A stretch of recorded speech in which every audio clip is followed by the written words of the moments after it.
Okay, in 5, 4, 3, 2, 1. Welcome back to the Between the Frames podcast. Hey, we're back again. What's up, everyone? Favorite time of the week. It fucking better be. Are we doing like one a week?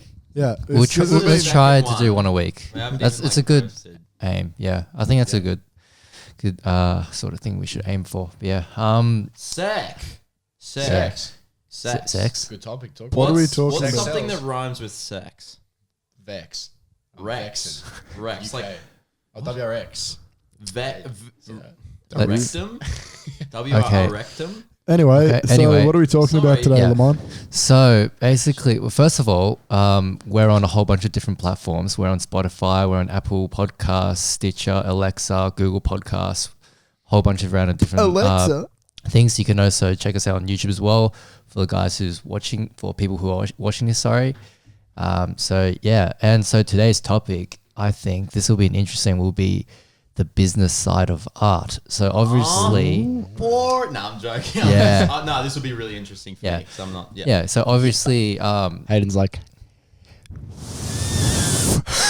like numbers. It's a kettle. Numbers? No. But yeah, basically it's the idea of bringing numbers into what we do. Into art, because that's technically what we do. We create videos, we take photos, do all that sort of stuff. So trying to create a business or trying to have a flow of income to what we do, because that's something that a lot of people will eventually have to end up doing if they're going into the creative industry. So it's a lot, and I assume a lot of people will find it hard to actually make some money as a creator or anything. And we've got two very different sides of it as well. You got Hayden and myself, who don't really make much money off of creative work, and you've got you two, who obviously sell products and do a lot more stuff. Yeah, I'm interested to know, like, how do you find it, Limon? Like, obviously you're a smaller creator. You don't, like, we're full time and you don't create content as much as us. How do you find like, how do you make money? And maybe before as well, explain why you don't create as much content. Maybe. Yeah. Well, first of all, the thing is, technically, creating content for me is meant to be the second priority, because I do go to uni, so I do study. Obviously, you study engineering. I study engineering, by the way. If you guys didn't know, automotive engineering. Mark and I, we both love cars ever since we were young, so that's why I do automotive engineering. And so, obviously, since you're a uni student, it's hard for you to actually take too much time out of that and to really, go out and take photos, do all sort of stuff, especially create videos. YouTube. Like, YouTube's takes so much time. It's a full-time commitment. Yeah. YouTube is intense. Definitely. Yeah. So, and to me, like, obviously at this point in time, I've actually taken a break from uni. So I've taken a semester off to focus more on creative work and see how I do in this industry. But at the end of the day, I still have to go back to uni. So hence why I'm sort of relaxing and just taking a step back. I've been doing school for 13 years of my life. I think I could have a bit of a break and just sort of relax and create content with my friends. Yeah, definitely. Yeah. And so that's sort of my approach to it. And obviously, I do have to make a bit of money as well, because I've got to pay for food and whatnot here and there. And doesn't help that I spend all my money on traveling. Bloody bubble tea as well. And ramen. And a lot of bubble tea. I see on your stories always ramen. Yeah. Every day. You don't want to work like a traditional job. I don't really, I don't really want to work a traditional job, or like, but some parts of engineering is still interesting to me in terms of, like, I wouldn't actually mind if a job in like a good engineering field, like a field that I like, for example, like design, like using 3D software to design parts and stuff for cars will be a cool pathway I can think of in the future for me. Yeah. But at the moment, I'm still just riding the wave, having fun with it, and don't take everything too seriously. Yeah. So that's sort of my approach. But obviously, you three are very different, because you guys are actually full-time creators. That's what you do for a living. How do you feel when, like, with like what you do, like how you're taking a break and everything? Like, you see, like, Mike and Liam and myself, we churn out content left, right, and center. How do you ever feel like guilty? Oh yeah, of course. So I always feel like, what the fuck am I doing? It's like, I should be pushing out content, like, especially during this break as well, because technically I don't have any excuses. But it's more of that. It's very, very different. It's really weird to do. In the back of your mind, there's always, I got to go back to uni. That is a constant reminder as well, which is annoying. But it's just this whole concept to me is still very foreign. Like, yeah, you can, you have to go out and just do, but some parts you just like, you're looking at it and you're like, it's just like not working out. You don't know what you're doing. You don't know what the fuck's happening. So, and in a sense, stops you from creating. Not necessarily, because I still have like other projects on the side, if that makes sense. So if I'm like working on something, I'm like, I can always come back to it. I can work on something else as well. And I think that's been pretty helpful for me to do. And you like to break your stuff up. It's sort of what I've been doing. I've realized. Yeah. I sort of like split my attention focus. I realized as well that it's probably not the best way of doing it. Maybe have only one or two things that you really focus on, and not technically branch out, but actually stick to those one or two things and commit to them properly. Yeah. Because it's so easy to just stop doing something because you just don't feel like it. Yeah. That's what most people do. Oh, Hayden, it's real quick. If you can, try and speak directly into the mic. Am I speaking? Yeah, because I don't have anything. That's right. Just speak like really close to it. Yeah, sorry. How's that? Yeah, that's much better. Yeah. Even closer, yeah. Just like right in front of it. Just remember this front diaphragm here. You have to speak into it. You can't really speak towards the side. I can't speak like this. Yeah, that's a bit difficult. Still getting this podcast thing sorted. Yeah. So But give us a break. Yeah, remember to like, if you do want to talk to me, just like move the microphone around. All right, cool. Yeah. Gotta grasp it. Like, just girthy. have a firm hold black as well. Looking at me. Black and it's dumb thick. Anyway, what was I was gonna say something. Yeah, no, a lot of people do tend to like stop doing the thing that they want to be doing just because things get hard. Yeah. As soon as I said that sounded. You made direct eye contact with me when you said that. Yeah, I'm just like things. Have you seen that meme? Like, at the end of Harry Potter, like the final Harry Potter, where they're going into like this station and like Harry Potter dies, and it's like I was gonna say Gandalf, but it's bloody spoiler alert. Dumbledore. Harry Potter dies. Dumbledore. Yeah. And Harry Potter, they're there, and like Dumbledore says, like, Harry, sometime you're gonna have to choose between what's hard and what's easy. And he looks at him, he's like, I'm both right now. What? Dumbledore looks at Harry and says, it's obviously a meme. It's not like what they actually say in the movie. Imagine that. Yeah, thanks for the laugh, Liam. Anyway, back to the conversation. No. I was laughing in my head because I was like trying to wrap my head around. What does that look like, laughing in your head? Like, it would have been exactly physically what Liam did, but just in my mind I was doing it, but I didn't physically do it. Right, okay. So I would have leant back and done the whole... Yeah. But I just didn't physically do it. No, that's all right. Did you guys see quickly the banana that's sold? Because yes, I saw that. You just brought up art and business, right? And when I think of art, I think of galleries and just random shit like scribbles and stuff. And okay, so there was this art piece that sold for $175,000, and it was a real banana duct taped to a painting or something, or duct taped to like canvas or like a wall or something. Blank wall. It was a banana, like a full-on banana you eat. Yeah. It would have browned and blacked off. Yeah, and the best part about it, some guy came in and he ripped it off and ate it. Yeah. Wait, how was it sold? Obviously, it probably got sold. It got sold. Obviously, sold to like the actual I can get the museum or place that's showing it. So a random guy went up to the banana and just went, oh. Yeah. $175K. Yeah, he ate the banana. So technically he has $175,000 banana. Did he go to jail or anything? I don't know. Dude, this is only really recent. Imagine that. What are you in for? I ate a nani. It's even an Australian ad. Like, you know how like they advertise here in Australia, like, eat your bananas? Yeah. This guy's all right, fucking oath, I eat a banana. He goes to jail for it. What do you reckon the sound effect was when he ate the banana? It was like, was it arsh? Arsh. Is it more of an arsh or is it Okay. Definitely an arsh. It was a art thing, like it was a gallery in Miami. And that's all. Yeah, it was a... We get so that is awful. Yeah. Yeah, so... Dude, I don't... When I think it's sold for 120,000 US, 175 Australian. Yeah, 170 Australian dollars. Wow. And the guy just ripped it off and ate it. That's so silly. This is what they have to say. He removed the banana from the wall and then proceeded to eat it. Wow. Oh my god. No shit. You don't have to... I just picture a monkey or a gorilla going up to it, just grabbing it, and that's it. Yum. Anyway, but yeah, going back to being a creator and making money, right? How do you make money? Because obviously, once you have an audience, it's a lot easier to make money because you can either sell them a product, sell merch. But when you're a smaller creator and you want to be a bigger creator, so you can have that audience, what do you guys think is a good way to make money? Just like you're starting out, for example, you're 500 followers, you don't really have a portfolio.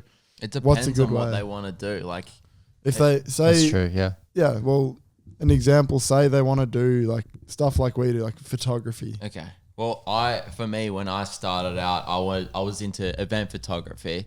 I did event photography so I could get paid to party.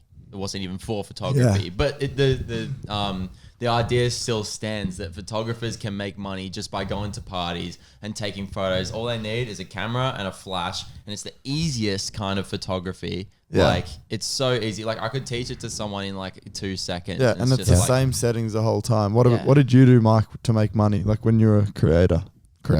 Well, obviously, like, we do way more creative stuff now, and then we have a bunch of different brand ambassador links now that we get paid through. We have the presets. We'll eventually have different streams of income, and plus YouTube that help us sort of stay alive right now.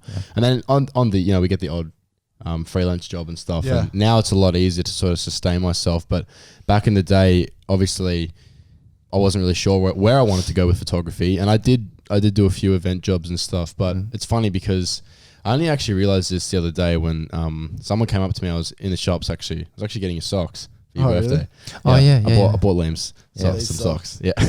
Oh yeah, you're wearing them. Does that funky stink socks when you put that up to anyway? No, they're brand new.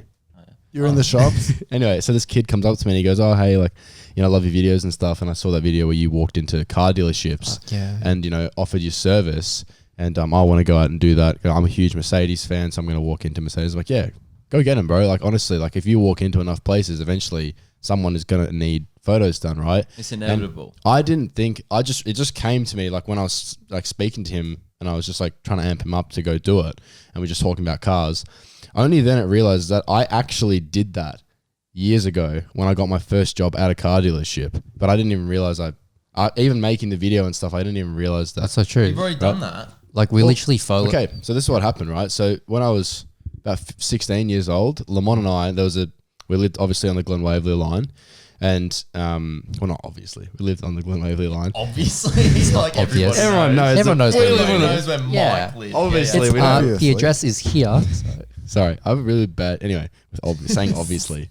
Anyway, we all have one word that we always say. Anyway, it doesn't matter. Yep. So we're taking the train back home, and there's this new car dealership that's been set up, but we didn't know it was a car dealership. It looked like a museum because there was all these, Ferraris. There was a Pagani in the window at one point, like super expensive cars in the window. Yeah. And Lamont and I looked at each other like, we have to go here because I've never seen this. It was like literally on the train line, you could see the car dealership. And I was like, I've never seen this here before. It must just be new, a new car museum or something. So like next time we get on the train, I see it's called Dutton Garage or whatever. So we jump online and I call them up and I say, hey, how much is it to enter? Because I thought it was a car museum. They're like, oh no, we're actually a car dealership. You can come in if you want to. And I was like, oh, is it okay if I just bring my camera and come take some photos? Literally for our own. I've never done car photography before this when I was like 16, but I was just into cars, right? The most car photography I've done was, going to car meets or taking your mum's taking my mum's car out for photos. That's the most car photography. Putting up the clarity to 1000. Exporting the photo with 100% clarity and then importing it because I wanted more clarity. Yeah, I remember used like a 14 mil lens. We've been there. Yeah. We've all been there. We all found out about clarity. And then, anyway. Clarity was my life back in the day. Anyway, so Lamont and I walk in and, we're just amazed by how big the showroom was. And we're just walking around just like in awe of how many cool old Porsches, Ferraris, Lambos, everything. Like all cars that we used to play in video games are just in front of us right now that we've never really experienced in our life. Because especially in the Australian market, that whole supercar scene, it's not really as prominent as it is in America and Europe. So we were like pretty amazed to see all these cars. And this guy comes up to us and he goes, oh, hey guys, like welcome to the dealership. We've just opened up. Turns out he was the general manager. His name was Sean.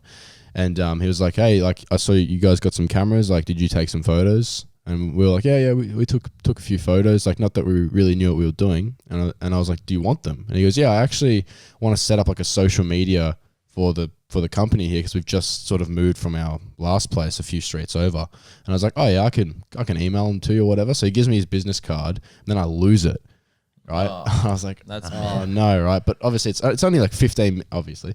It's only 15, it's only 15 minutes away from me. So the next day I edit that photos edit the photos that night. Yeah. And then Limon and I were like freaking out. We're like, I'm going to walk back in tomorrow with a USB and we're going to give him all these photos. So we like tried to edit these to the best of our ability. Yeah. I remember we were sitting next to each other. We just like editing, like, oh, these photos are sick. Yeah, yeah. And we were like just putting the clarity up to like the 100%, 200%. Like these photos are sick. I need to find them actually. So funny. They're probably pretty trashy now. But anyway, so we go back in the next day, and I bring a USB back in. I'm like, oh hey, like I forgot where I placed your business card, but here's a USB with some photos on it. He goes, oh, I actually really like that initiative. Here's my number. Why don't you give me a call in the new year? Because this is like probably about 4 years ago, actually, from today, about around this month, actually. Yeah. This is probably just before I met you, actually. Wasn't it just after, bro? Pretty sure it was just after.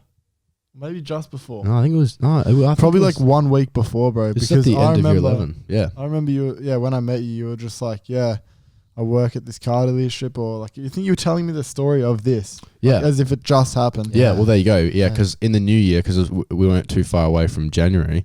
I give him a call and I go in for a meeting, and then I get the job. And because Limon was there with me, they couldn't employ 2 photographers at the time. They just had the budget for 1.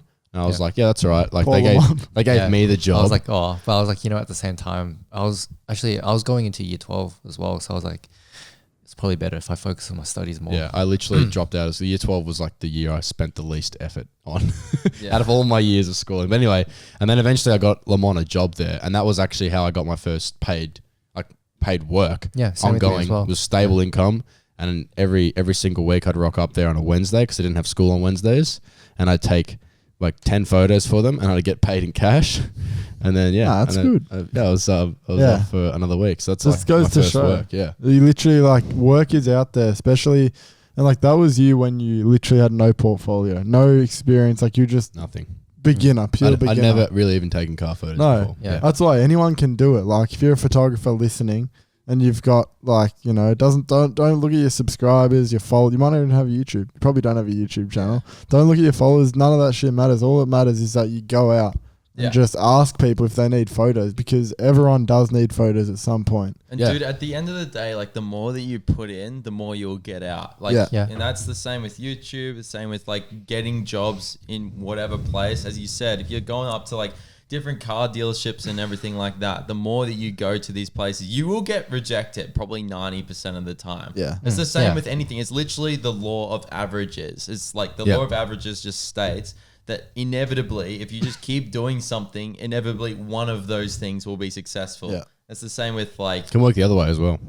Yeah, exactly. Yeah, like if you ride motorbikes. Exactly. That's like the thing. When are you going to fall off? Yeah, you just don't know. Like it's inevitable that like something's going to happen. But like it's like with asking a girl out or something, like it's like a typical thing. People are really scared to ask girls out because they're scared of getting rejected. Like just saying it to you right now, you're going to get rejected. Like that's just life. You get rejected. Yeah. But if you don't embrace getting rejected, then you're not going to actually have a chance. Or you're not going to do anything. You're going to be in the game to play, mate. Yeah. That's how it You works. got to put your tokens in. Yeah. But I think it's good to be able to do freelance work, to be able to fund yourself so that you can do your creative thing. Like, for example, if you start a YouTube channel, you can't just go, I'm going to quit my job and everything and have 0 subs and make no money from it. And then, you can't just do that. So I think it's a good idea to do freelance jobs when you're a smaller creator, work up to the point where you can switch, and then you can do like whatever you want full time. I remember Gary Vee saying, sorry, real quick, we'll just turn the cameras off and turn it back on again in terms of recording. It's already been half an hour. Well, no, it's 19 minutes. Okay, it's just like we should probably just do it just in case. Yeah. All right. Anyways. Gary Vee. So I remember him saying, like, if you're starting out, especially starting out your own business, like doing becoming a freelancer or whatever, you just got to eat shit for a little while. You have to. Yeah, I remember that actually. You remember like working like 20-hour days? Yeah. Like I used to do that a lot. Yep. Trying to like work full time, because I was working full time at my old car dealership. And then I was also trying to pump out YouTube videos. Yeah. So I'd finish up with work for the day and edit during my lunch break. from the last video that I filmed a few days ago, try and push that out. And then that night I'd go home. I'd race home because I didn't have a light set up at that point. So I'd race home like that. I still had natural light. Yeah. And then I'd jump in front of the camera like 20 minutes before the sun went down and then cranked my ISO in my room because I didn't have a light yet. I just had like the yucky yellow light in my room. And then like try and film a video and then edit all through the night. Yeah. Yeah. And then go out and shoot or something to get more content. I think that's the biggest misconception with like YouTube specifically. Or actually, you know what? It's anything that you want to pursue, whether it's like, say you work a typical job and you're like, oh, I want to do something else, like my passion. People think that it's going to be easy. People go into it like, oh, like this is going to be fun all the time. It's going to be like, I'm always going to be happy, but it's just not realistic. Dude, that's the kind of thinking that literally like sets people up for failure. Yeah. That's just it. Yeah, because you raise your expectations and then, you know, you wake up one day, you're like, I don't really feel like doing this. And that's like the times when you got to push through. Yeah. And like just accept that experience. But that's like the essence of like, because so we're reading this book. I tried to get it onto the boys, and like, I know you're reading it. I've listened to it. There's 7 habits of highly effective people. So good. One of the first habit is be proactive instead of reactive. 99%, maybe like 90%. I don't know. Just put a number on it. A lot of people. Majority of people that you meet in your life are going to be people who are reactive. They're the people that are like blaming stuff on external circumstances like other people's opinions or their environment, the weather, everything like that as to why they're feeling a certain way and like the decisions that they make. Whereas proactive people are the people that actually have the awareness that like you can actually make your own decisions coming from inside yourself, not from external things. And I think that that's like, what was it? It was like, if you can subordinate a feeling to a value, then that shows true character, which means like essentially like if you make your decisions based on your own internal values that you hold strongly to yourself, then you're going to get like your whole sense of worth from yourself, not from anything else. Yeah, exactly. Yeah, you make all your decisions are based on like your values. Yeah. And it's as simple as that. You don't have to overthink it. Yeah,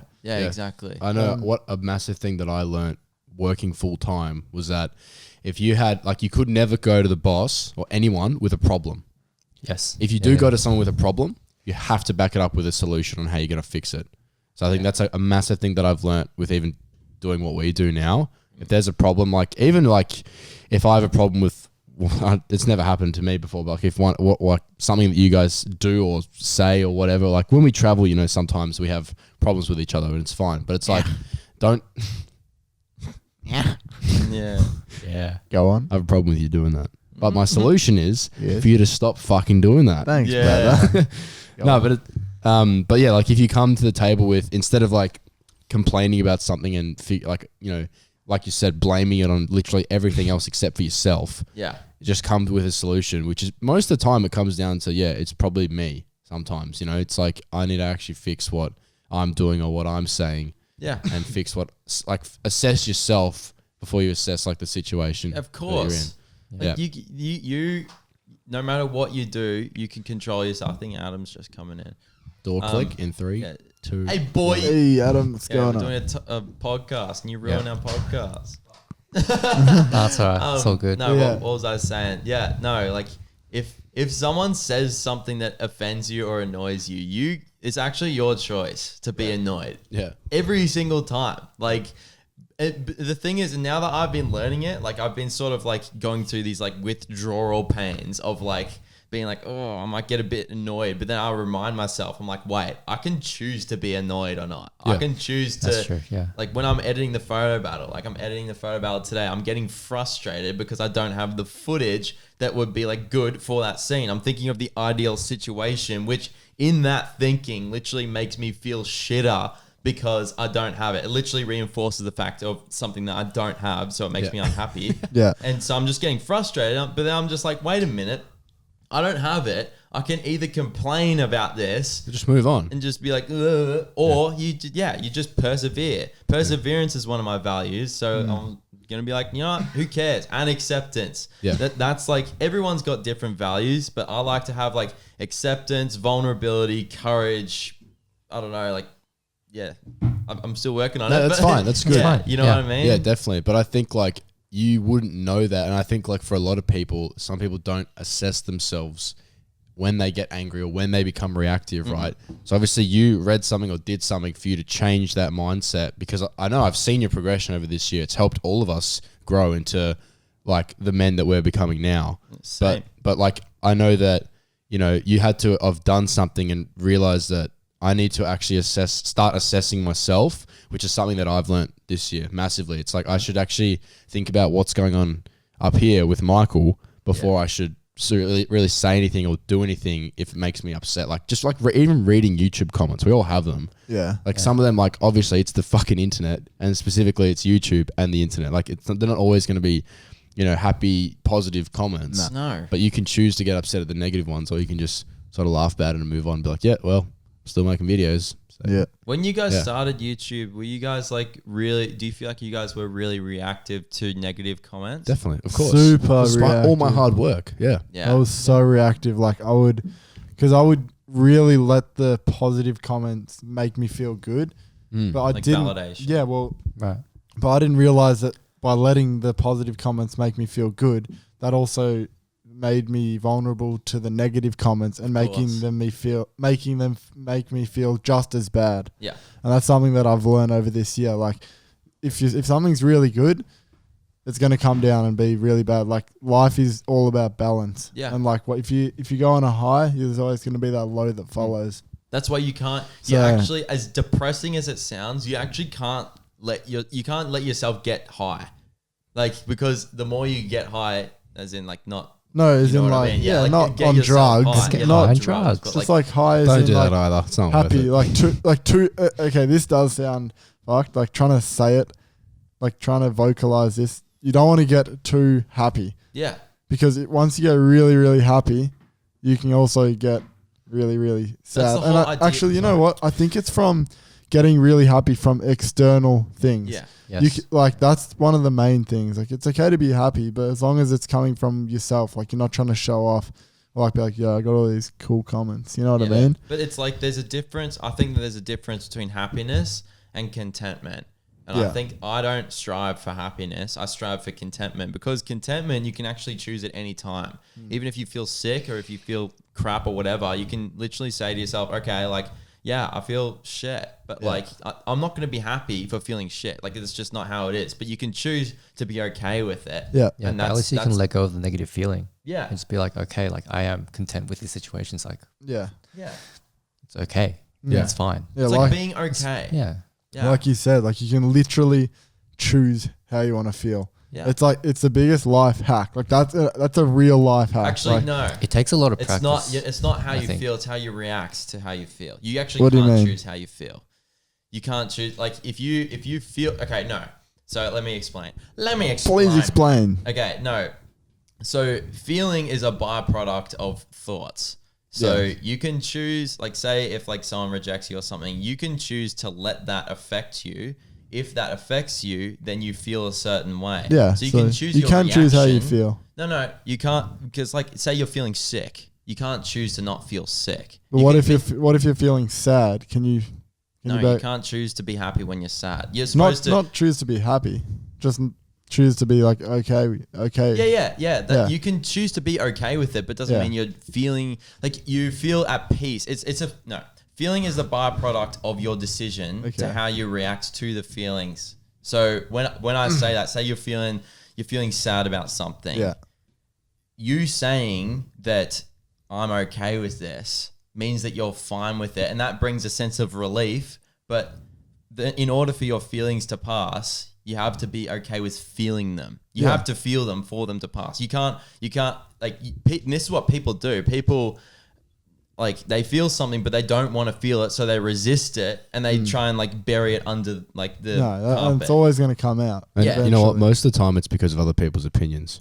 Yeah. Oh, yeah. Yeah. Which is Most a huge of the external time. factors. Which is a huge problem with like who was I can't remember who I was talking to about it, but like vlogging in general, like just pulling a camera up and talking to a camera is not a normal thing to do.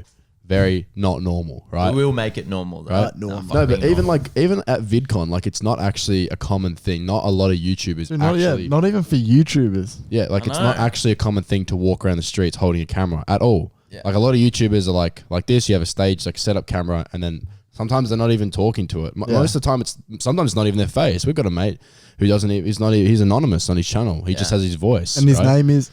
Nah. His name is, and his channel is and he lives at, and his mom is. Let's not go there. Let's not go there. Wouldn't you know, you cheeky little?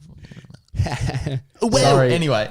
What were you saying? Anyway. No, what I was saying is that when you're walking down the street, when we're walking down the street, and I got asked, I was like, don't you feel uncomfortable when people are looking at you, when all eyes are on you, and you're trying to vlog? Yeah. You're trying to, and like obviously I can see in the peripheral, like every single person I walk past is like, what is he doing? Like it's almost like I hear voices when you walk past. So it's like kind of just like putting up a wall. What's he doing? And like, you know those horses that have like the blink, like the blind. The eye patch thing, so they can only see straight. They're mirrors, so they can actually see forward instead of to the left and right. Because their eyes face different directions. Oh, there you go. Well, okay. Thanks for the explanation. Well, God, I don't know. Limon is God. God. Yeah. Anyway, Godmon. Anyway, so that's why it's like obviously over time, I had to let. So I'm noticing that I'm saying it. That's fine. It's fine. Anyway. Yeah. I had to like over time like what we were saying earlier, I had to understand why I was feeling that way and why I was caring about other people's opinions. And at the end of the day, it's like we joke about it all the time. It's like, when did you walk past someone and actually to this day still remember what you saw and if you give a fuck about what they're wearing or what they look like or what hat? Like, no one gives a fuck. Like they look at it, they go like, "Oh, that's a bit weird," and they just get on with their day because everyone's too caught up in their own shit to actually care about what you're doing. Yeah. And most of the time, they're looking at us because it's like, that's not normal. I don't usually see that, so I'm gonna look at it. Yeah. And then that's usually all it is. It's not people going like, stop doing that right now. Stuff being normal. Yeah. Yeah. Like, imagine being normal. Yeah. Like there's nothing wrong with being normal. I'm not talking shit, mate, about you normal people out there in the audience. But stuff being normal. Yeah. I love being weird. Yeah, I was gonna say I love our job, like how we get to just express ourselves and like just do whatever we want. It's pretty cool. How do you guys feel at a point in YouTube now? Like when you say like get the camera going and stuff, how do you guys honestly feel when you haven't like when you turn on the camera? Like, are you nervous? Like, no, I don't overthink it anymore at all. Like you don't ever get nervous anymore. I have my days, definitely. Like, I'm a human being at the end of the day. Like some days I feel more anxious than others, but for the most part, like it depends. Like it actually depends on a lot of things. Like what have I been eating? Have I been exercising? Have I been getting enough sleep? Have I been inspired? Have I been around you boys and stuff? If none of those boxes are ticked, I'm gonna feel like shit. But it doesn't mean I can't record.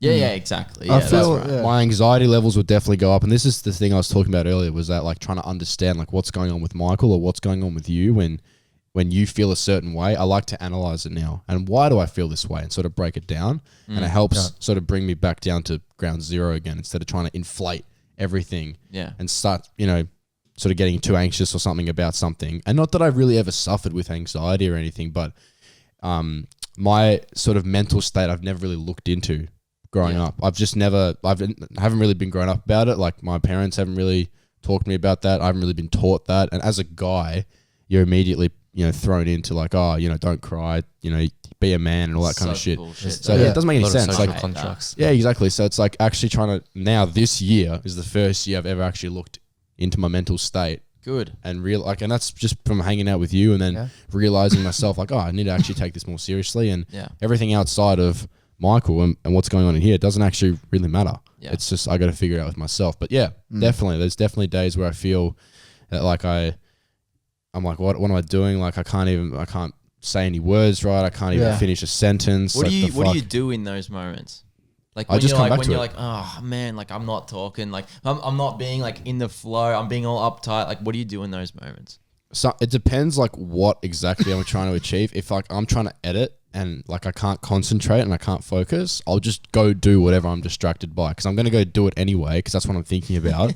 So I'll just go do it. I'm serious. And then I'll do it. Yeah, I'll do it. So if I'm sitting there and I'm like, I really want to play Xbox right now, I'll turn around and go play Xbox for 5-10 minutes. Really? And then I'm like, okay, I'm done. I'm bored now. And then I can get back to it. And then it literally just, takes it out of me. It depends on what I'm getting distracted by. Sometimes I'll rip out my cord of the I thought you were going to say I'll rip out my cord. Wow. Yep. Go. Bit dangerous. Family friendly between the frames. Yeah, family friendly frames. Yeah, go. Sometimes and this is really funny. I'll where my TV stand is or whatever, and then I've got like this sort of wood backing, and the HDMI to put into my Xbox is so unbelievably annoying to put in because you can't really get back there because it's too heavy to move everything, and it can't see as well what you're putting it into. So you're kind of like stabbing until you get the HDMI cord in, right? You actually have to get two people to help usually do this. You have to have someone to hold the Xbox because if you're stabbing around, you just push it out of its shelf. Push it out. So you have to get one person pushing the Xbox itself and then one person actually inserting the HDMI whatever you're trying to imagine, just think of it as 10 times harder than whatever that is, right? So it's actually really difficult. It's just such a bitch to put the HDMI cord in. So it's so easy to rip out though, fucking oath. So I just rip it out and then I'll go give it to my dad, or I'll go put it in a really inconvenient place that I know if I want to go play Xbox, first I'm going to go have to get it from that inconvenient place, and then I'm going to have to really inconveniently try and put it back in by myself, which it's just like, then that literally cuts it out, my distraction, which most of the time is Xbox because I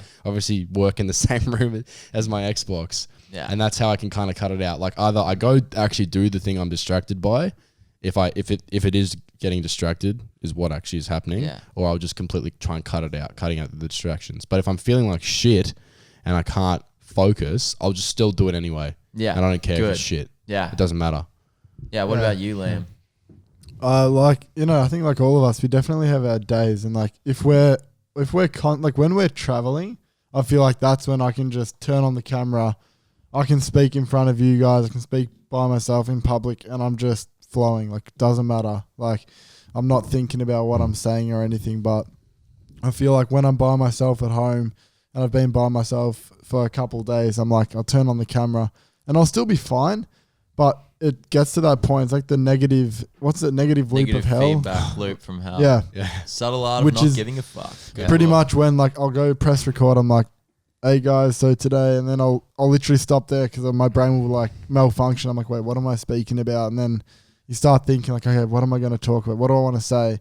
And then that's when you like you keep stuffing up and you're like trying to make it perfect.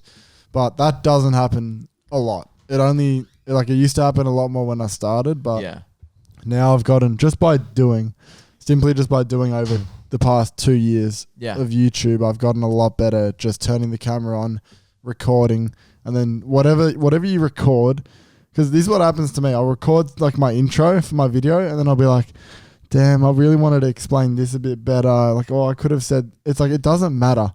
Yeah. Like whatever you record, like that, you should just use that, because people don't care that much about your YouTube videos to be like, oh, he didn't explain the fact that the umbrella was going to be yellow. Yeah. Exactly. So that's something that I am trying to get better at.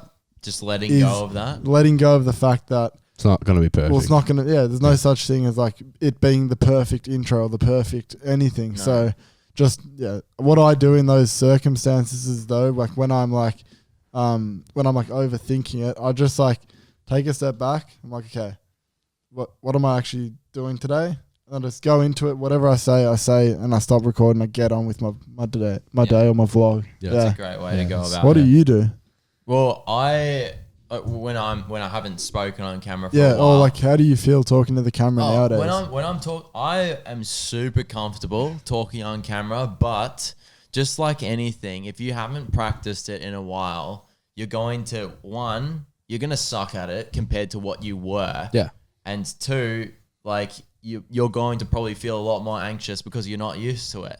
It's again with like the 7 habits, it's like you have your values, but then you exercise those values through practices. And what it made me realize is like, because I used to overthink this shit a lot. I used to think that if I thought about something, if I came up with some sort of idea or perspective in my head, then I would never feel like awkward or anything in front of a camera ever again. Like, what's an example of that? like say for example, like I would get like say I'm talking like on camera, I'm getting all anxious and I'm not saying what I want to say. I'm not like in the flow with it. I'm overthinking while I'm talking. Yeah. So while I'm thinking, that's when I'm stuttering because I'm thinking rather than actually speaking from my heart and just getting into the flow. What was it? What was I talking about? The thing that you tell yourself to make yourself better on camera. Yeah. So if that's happened to me, usually I would get like frustrated and I would be like, dude, like what's the go? Like I'm not being like all concise. I don't know.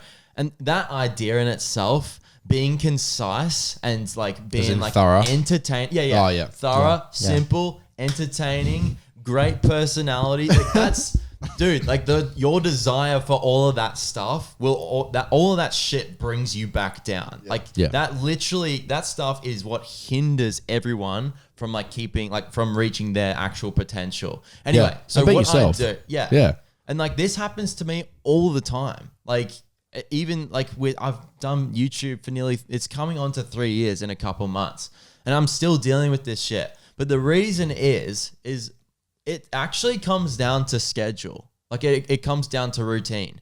That's the only reason. Like that's the whole reason why I do one live stream every single day, is because my values of acceptance, vulnerability, and courage, all those 3 values are really worked when I'm doing a live stream, because I'm working my courage muscle, because like I'm doing something in spite of fear. Yeah. So that's courage.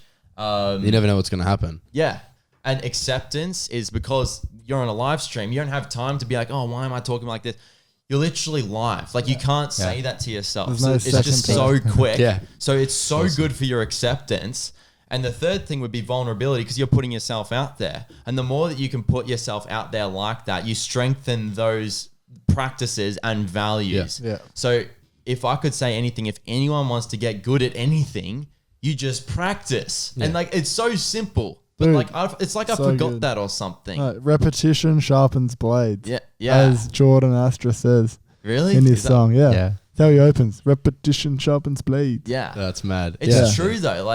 And that's why when we're traveling, like it seems like we're always in the flow. We can just talk on camera, like whatever. It's because we're doing it every day. Literally. That's a huge goal. Like, I hate talking about my goals sometimes, but obviously I need to talk to you boys about this. Dude, fuck goals. Goals are bullshit. Yeah, anyway, keep going. So my goals, fuck your goals. Yeah. Fuck goals. Everything's subjective. No, I'm joking. Fuck perfectionism. 7 habits. No, I'm joking. Nah, keep going. Yeah. No, but sorry, I'm a piece of shit. Honestly, because I remember Hayden's, like when we were in LA a few months ago, you were like, boys, should we just fucking move here and just try it for 3 months?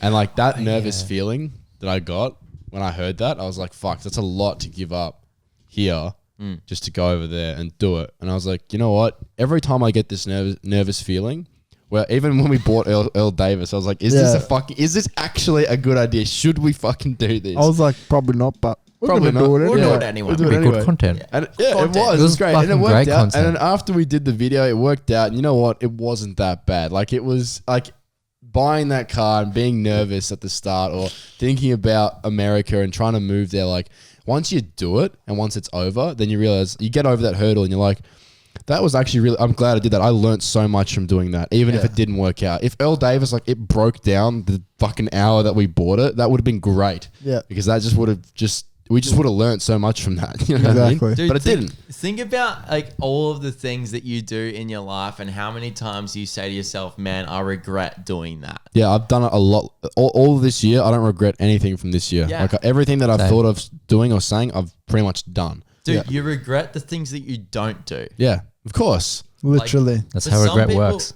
Yeah, I know. But some people like think that like, oh, if I do this and it doesn't turn out the way that I want it to turn out, then I'm going to regret it if I do it and I like get hurt. Dude, yeah, think about when people, that's a good point. Think about when people say the word regret. They usually say it like this. Oh, I regret not doing this. I regret not, it's always, I regret not. Yeah. It's the things you don't do that you regret. Yeah. You're not going to go do something because you want to try something new and go like, I regret trying something new. Yeah. No, I regret doing that workout and getting a pump on. But sometimes it's not as easy as just saying, okay, fuck it, I'm going to do it. Like how my mindset is now, with regretting like not doing something is that if it works out, that's great. I'm glad I did it. If it doesn't work out, my brain just tells me, you know what, like if it's a 50-50 shot and I'm like, if it works out, that's great and I'm glad I did it. But if it doesn't, well, that'd be a good story anyway. Tell the boys. Yeah, it's a good story. You know what I mean? Like it's always going to be a good story. Way. Like because it's a win-win situation. That's why I get good stories out of it, or I get an even better story out of it because it's something I got nervous by and I did it and I came through. But anyway, the goal that I wanted to talk about was that if we all got into one place, like actually live together next year. Like a team 4. Team 10. Team minus 6. Team 4. Yeah. Anyway. Quattro. Yeah. Quattro heads. Quattro. I think it would be really cool. I know that like traveling with you guys, as you said, like we have our problems every now and then. We get on each other's nerves, but oh, dude, if we've made it this far, the thing is, this year, like I feel like I've grown. I feel like we've all grown so much that the more that we travel with each other, and the more we travel with each other, the more we learn, and the more that we learn as it is, like whether it be about life or whatever, we get better at like handling like different difficult situations with other people, including ourselves. So I feel like we will only get better if we are together as well. Exactly. I think we all have the same mentality. Instead of like letting things bottle up or sweeping stuff under the rug, we just talk about it openly, and then we all understand though, which is great. Yeah, which is being vulnerable because you're subjecting yourself to like all the, you know, other opinions, critiques of everyone. Dude, this is interesting actually. When we were in Singapore, Singapore was actually a really good trip. Like I had no problems in Singapore with you guys. There was just this one time. You guys know which one I'm going to talk about. I'm sorry. No. I know you guys are sorry, but like it's just whatever. But anyway, so we Michelle's there. I was just vlogging. Limon wasn't there, by the way. I was just vlogging. I was just like, what did I say? I said something like, what do you guys? What's the worst thing that you guys think about me, or something? What I said something like that. What's it like traveling with me? Yeah, what's it like traveling with me? And then I was like, do you want me to say? Yeah. You pretend to be you. Yeah. So you were like, you play you. Yeah. All right, I'll play me. Ready? I'll play the taxi driver. Yeah. Because it's in the taxi, by the way. Set the scene. Set the scene. Yeah. I flew I'm taxi. in Singapore now. All right, so I'm like, all right, boys. So, what's it like traveling with me? And then I looked at Mike and I was like, well, we have to parent you a lot, like we're your parents and everything, and it's because like triggered, which is only because you know, so like you left your bag at the airport, which is like something that everyone can do, and Mike did it. I did it twice. But I said it as a joke, but it affected you, which is fine. Yeah, and the thing is, I like played along with it because I was like vlogging and stuff, and like when I'm vlogging, I try my best to be authentic, but it actually didn't hit me. Like until like after I stopped recording, I was like, that's when I started thinking about it. I'm just like far out because like over the time, like as we've been traveling and stuff, like there's been jokes about this stuff, like talking about like, oh, like your dad buys you this and all this, like just jokes. Yeah. I've got, it's not even just you guys, like some of my friends in Warrigal joke about that stuff as well. Yeah. Whether it come from jealousy or whatever, I don't know. Anyway. So throughout that day, I was fine. I was being very reactive. I was not being proactive. I was reacting to my environment and what you guys had said when I could have easily been like, you know what? Like, it's just a bit of banter. I'm not going to let that affect me. But the reality is I didn't have that knowledge back then. Okay, yeah. But I did. It did affect me. And like, I just like, I could have... I knew that if I didn't bring it up with you boys, I would regret it in myself because then it would just be something that's just like put under the carpet. And it like, even like bringing that up with you boys, I was like, that was hard for me. Like because I don't really like conflict, but what I've realized is honest conflict is so much better than dishonest harmony. Oh, like, yeah. 100%. Then it's over. You know what? I like a little bit off topic, but on the same topic, like my dad, he's been trying to figure out like what the best snack is to bring into his workplace. It's his trust me. So it's his turn to bring some snacks into his workplace. Really cute, right? They bring in snacks every Wednesday or whatever, and someone's goes. My dad's go, right? Horrible. And he's been working on this for, I think he gave us a little trial. It was like some prosciutto. So he had prosciutto or ham and salami on like a breadstick wrapped around, right? Oh, wait, hold on. Sorry, I just want to check to see if the camera's... Oh, yeah, true. Yeah, this is a good story. Make sure you get this. Yeah. Anyway, yeah. So like my dad's been trying to like make snacks or whatever for his workplace. It's his turn to bring in some snacks or whatever. And today he's like still trying to crack the code for like 7 days now, like a full-on week. He's been like pairing different salamis and prosciuttos and stuff, and he really wants to make a good impression. I'm like, first of all, Dad, it's fucking prosciutto. It doesn't matter. People will get over it. But he's like giving me like 4 different ones, like 2 different types of salami, prosciutto, and ham. And he goes, yeah, what do you think of this one? And I'm like, yeah, this ham one's probably my least favorite. And I knew it affected him, but I had to do it to him because if I didn't say which one I actually didn't like, then he wouldn't know. And it'd be worse of me to say, yeah, I like all 4 of them, bring all 4 or whatever. And obviously it comes down to people's taste buds and stuff, but I personally just didn't like the 4th one that he gave me. Yeah. And so it's like just being honest with him, and he, reacted. He was like, oh, like, okay, that hurt. Did he actually say that? No, but I could see it. I could hear it. Yeah. I know my dad. I could hear it in his voice that it hurt him. Yeah. Like, oh. And he was like, oh, well, I probably like that one. But so no, I get it. Like, it's better. It's instead of me just being fake about it and going, oh my God, Dad, they're all amazing. Yes, bring them all. And then, people hate that one that I said that I should have said something about. Yeah. Then it's exactly the same situation as you were saying. Yeah. The thing is, you can't trust people like that. No, and I think because you were honest and you actually brought it up with us, that's actually being proactive. Yeah. Because you were like, instead of just sitting in your room going, fuck Liam, fuck Mike. Yeah. Like, the thing is, I wouldn't do that either. No, I'm just saying. Me feeling shit. Yeah. But instead of feeling shit, you're like, I'm going to do something about this. Yeah. Then it helps you get over it. You could choose, you had that choice, and that's the best choice you could have done. And I wasn't doing it out of like I wasn't doing it out of like commanding respect or anything. No.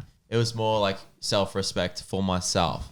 Dude, like, it's good to bring things up if they affect you. Yeah. Like you can't always just choose to like not let things affect you because sometimes they just do. Well, yeah, and that's the thing. The idea of being proactive states that like you get to choose, but sometimes you just forget. Because we're human. We're human. Yeah, like, exactly. It's a practice. You got to be. And another value of mine is being kind to yourself and others. And being kind to yourself means like talking to yourself as if you would talk to your best friend about like a problem that they're having or whatever. Like if you're overthinking something, don't be like, oh, why am I freaking overthinking? Be like, okay, like it's fine. Like I'm human. Be gentle with yourself. Yeah, exactly. Don't be too hard on yourself. It just goes back to that simple saying, like treat others how you would like to be treated. Yeah. And treat yourself how you like to treat others. Today was like we went from like business stuff more to like mental health, which is good. Like we do get sidetracked, but then again, at the same time, we are human. It's our second bloody podcast. That's what we've been thinking about though. Like we've all been thinking about this kind of stuff. So that's what's going to come out. Fine. Exactly. Dude, and we're getting better at it. I'm accepting that the first 50 podcasts are going to be shit. Suck, and they're going to be boring. That is good. But I feel like it's still fun. Like I love like just talking. It's fun. It's all a learning process. That's all it's been good. Is. Yeah, exactly. All right, Limon. So thank you once again for listening to this podcast, Between the Frames podcast. We're on a whole bunch of different platforms: Spotify, Apple Podcast, Stitcher, Alexa, Google Podcasts. We do have an email address at betweentheframespodcast@gmail.com, and you can submit some questions there that you'll like to ask, and we can read them out towards the end and give our suggestions and advice. So thank you for tuning in. We'll catch you around next time. See ya. See ya.